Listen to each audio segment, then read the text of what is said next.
신학적 패러다임들에 대한 이야기입니다. 크리스찬들은 항상 하나의 딜레마에 직면하게 됩니다. 한편으로 크리스찬들은 그리스도의 권위에 순종하는 교회 공동체에 속합니다.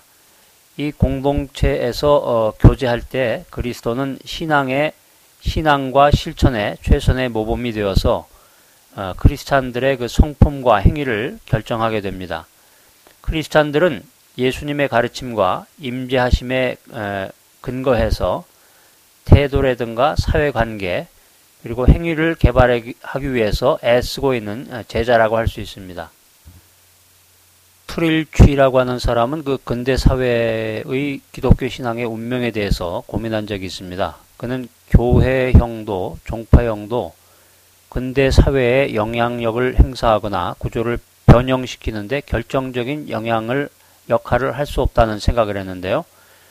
근대 사회의 그 문제들은 기독교 공동체에서 일어나는 것들을 점차 벗어나고 있다고 그는 생각했습니다. 그가 말한 대로 점점 많은 사람들이 극단적인 개인주의적 종교 양식을 따르고 있다라고 하면 그 결과는 아주 심각한 것입니다.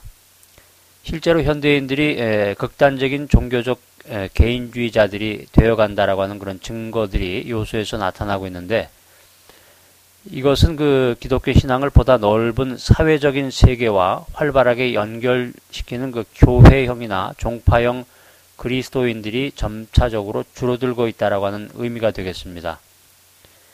그 트릴치라고 하는 사람은 그리스도가 해답이 될 수 있을런지 모르겠지만 근대라고 하는 그런 신세계에는 완전히 새로운 질문을 제기하고 있다라는 주장을 했습니다. 이러한 근대 사회에서 강력한 힘을 발휘할 수 있는 새로운 방식이 기독교 신앙에서 창조되어야 된다고 주장합니다. 여기서 문화라고 하는 것은 하나님에 반역하는 그 무엇에 근거를 둔 것이라고 생각합니다. 그래서 문화는 인간이 하나님의 권위 아래 살지 않으려는 시도라고도 할 수가 있는데요.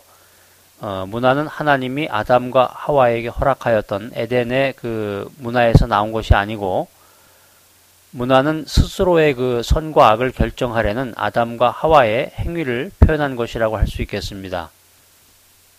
그래서 문화는 악의 권세, 폭력, 탐욕, 허영과 같은 것들을 모아놓은 것이라고 할 수가 있겠는데 다시 말하면 문화는 하나님과 무관한 것이다. 또 인간이 스스로 무엇이 선이고 무엇이 악인지를 결정하는 하나의 방식이라는 생각이 등장하게 됐다는 것입니다. 자, 그리스도가 그리스도인들을 악하고 부정한 세상에서 산상수훈에서 밝힌 그 나라에 의해서 통치되는 새로운 공동체로 초대하고 있습니다. 이 세상은 바다로 침몰하고 있는 배이고 교회는 물에 빠진 사람들을 구하는 구명정으로 생각할 수 있습니다. 문화에 대립하는 그리스도를 따르는 크리스찬들의 임무는 배가 침몰하기 전에 많은 사람들을 구명정으로 옮겨 싣는 것입니다. 어쨌든 영혼 구원만이 유일한 관심사라고 하는 것인데 예수 그리스도는 인간 문화의 최상의 완성자입니다. 교회는 문명의 통일성을 이룩하도록 해야 되고 사회 질서와 함께 존재해야 됩니다. 종교적인 일과 시민적인 일은 엄격히 구분됩니다. 이것은 두 왕국의 교리라고도 할 수 있는데 이 패러다임에서는 어떤 사람이 교회 안에서 크리스찬의 역할을 수행할 때는 산상수훈의 권고가 엄격히 적용되는 것입니다. 그러나 어떤 사람이 공적이고 시민적인 제도 안에서 역할을 수행하려고 한다면 그때는 다른 규칙들이 적용이 되는 것입니다.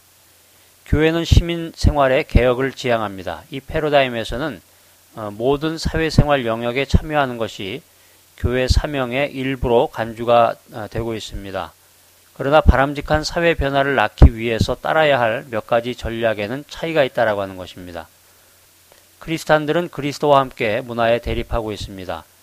기독교 공동체와 널리 보급된 문화 간에 가장 분명한 경계를 긋고 있는 교회들은 문화의 내용 중에 기독교인들이 결코 받아들일 수 없는 요소들이 언제나 존재하고 있다고 체감하고 있는 것입니다. 크리스찬들은 이 세상에서 창조주와 구속주 모두에게 복종해야 합니다. 그들은 구속의 주께 응답할 때 어디에서든 하나님의 자비를 긍정하고 또 사랑 안에서 능동적으로 신앙생활을 하고 복음 안에서 자유롭게 살게 되는 것입니다. 창조주에게 순종을 할 때 크리스찬들은 율법의 규범 내에서 살면서 사회 정의를 위해서 사랑을 실천하면서 모든 악을 부정하는 것입니다.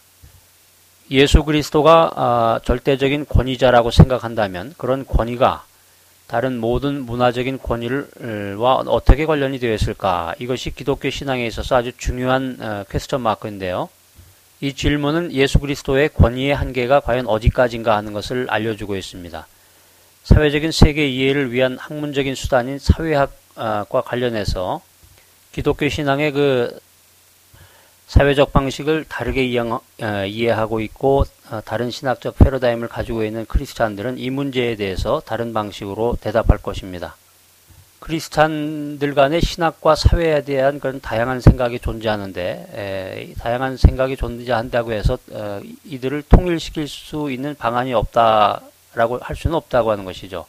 크리스찬들 간의 신학과 사회에 대한 다양한 생각이 존재하지만 이들을 통일시킬 수 있는 그런 제안이나 방안은 존재한다라고 하는 것입니다.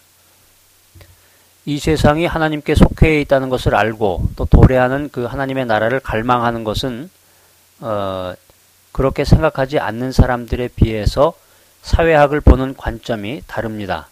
그런데 우리가 과연 그 차이점이 무엇인가 하는 것을 살펴보는 것이죠. 우리가 기독교적인 생각을 가지고 이 사회를 보고 사회관을 생각할 때 중요한 기독교적인 그 신앙의 특질이나 요소는 무엇일까 하는 것을 생각해 보겠습니다. 첫 번째는 예언자들의 뇌성병력이라는 말인데요. 우리가 구약을 보면 그 예언자들의 메시지는 두 가지 상호 관련된 주제가 등장합니다. 하나님의 백성과 세상의 백성에 대한 그 심판이 두 가지 잘못에 대한 것으로 요약되어서 우리들에게 설명되고 있는데 그것은 잘못된 영성과 억압적인 사회성입니다. 또 구약에 자주 등장하는 우상 숭배와 불의에 대한 것은 예언자들이 정죄하는 그 주된 내용입니다. 우상 숭배는 그 불의의 길로 사람들을 인도하게 되는데 몇몇의 그 기독교 사회 분석가들은 이런 그 성경적인 유형을 이해하고 분석해서 이것이 현대 사회에서 어떻게 그리고 언제 사실로 드러나는가 하는 것을 보여주려고 노력했습니다. 인간의 그 본성은 모든 사회 이론의 모델 구성의 근본적인 부분이 되고 있습니다. 기독교적인 모델은 인간을 하나님의 형상으로 보는 것입니다.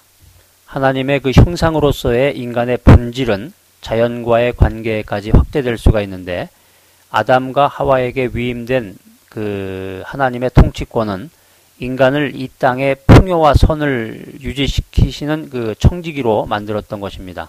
자연 세계는 인간의 그 물리적인 생존을 위해서 존재하는 것이고요. 인간은 따라서 자연과 더불어 살아야 되고 자연에 적대적이어서는 안 된다라고 하는 것입니다. 인간 공동체는 지구를 황폐화시키고 파괴하는 생활을 해서는 안 됩니다. 상당수의 소수 집단이나 다수 집단이 굶주리고 있는데 부유한 엘리트가 이익 추구를 위해서 자연을 전투장으로 만들거나 자원 남용의 장으로 만들어서도 안 됩니다. 인간 사회에 대해서 그 기독교적인 태도로 생각한다고 하는 것은 최소한 두 가지의 근본적인 문제 제기가 필요한데요. 먼저 우상 숭배에 대한 문제 제기는 사회에서 그 신성시되거나 신적인 위상이 확보된 것들을 조사해 보는 것입니다. 이것은 역사와 인간성, 인간의 운명에 대한 포괄적인 비전 중에서 어떤 것이 사회문화 체계에 활력을 불어넣고 사람들에게서 가장 적극적인 에너지와 희생을 발동할 수 있는가 하는 것을 물어보는 것입니다. 이와 같이 사회문화적인 체계에서 우상 숭배의 요소를 찾아낸다고 하는 것은 그 사회의 가장 심오한 동기와 또 목표를 이해하는 실마리를 제공하는 것입니다.